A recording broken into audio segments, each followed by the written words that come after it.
Hello everyone, good morning সকলকে। আমি নতুন একটা get ready with me video নিয়ে চলে এসেছি। তো এটা আমার first video get ready with me. তো এই টপ আর জিন্সটা পরে আমি চলে যাবো আজকে আমার বড়মার বাড়িতে। তো এই টপটা আমি নিয়েছিলাম ডানলপ মার্কেট থেকে। তো তোমরা কমেন্ট সেকশানে জানিও এই টপটার দাম কত হতে পারে। আর এই জিন্সটা আমি নিয়েছি আমাদের সোদপুর মার্কেট থেকে। তো এইটার দামও তোমরা জানিও, আমি পরের কোনো ভিডিওতে এটার অরিজিনাল প্রাইস বলে দেবো। তো চলো, আমার ড্রেস পরা কমপ্লিট, এবারে হচ্ছে মেকআপের পালা। তো ফার্স্ট টাইম মুখটা ভালো করে ফেস ওয়াশ করে আমি ডক্টর রাসেলের ময়েশ্চারাইজিং ক্রিম মেখে নিচ্ছি।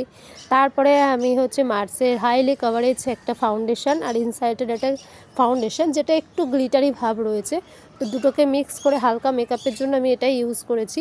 তারপরে হচ্ছে সেটাকে সেট করার জন্য জোবেসের বানানা পাউডার এবং হালকা একটু আইব্রো করে নিয়েছি। আমার আইব্রো ডান। দেন এবার লাস্ট হচ্ছে লিপস্টিকের পালা। তো এই সেটটা হচ্ছে আমার সেল প্রোডাক্ট। আমি এখান থেকে প্রোডাক্ট সেল করি, বাট আমার কাছে যে এলপিজি শেডটা ছিল সেই লিপস্টিক শেডটা অনেক পুরোনো আর অনেকবার ইউজ করেছি। তো এখান থেকে আমি নতুন একটা শেড আমি আমার জন্য বার করে নিয়েছি।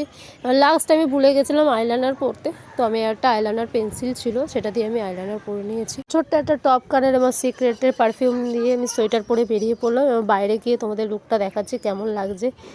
তো দেখো, এটা হচ্ছে আমার বাইরে এসে লুক। তো আমি বাইরে এসে ক্যামেরায় দিলাম, চুলটা আমার খুব একটা ভালো লাগছিল না, তাই আমি চুলটা টোটোতে উঠে খুলে দিয়েছিলাম। আজকের এই লুকটা আমার কেমন লাগছে সবাই আমাকে জানিও, আর ভিডিও ভালো লাগলে লাইক কমেন্ট শেয়ার করবে। টাটা।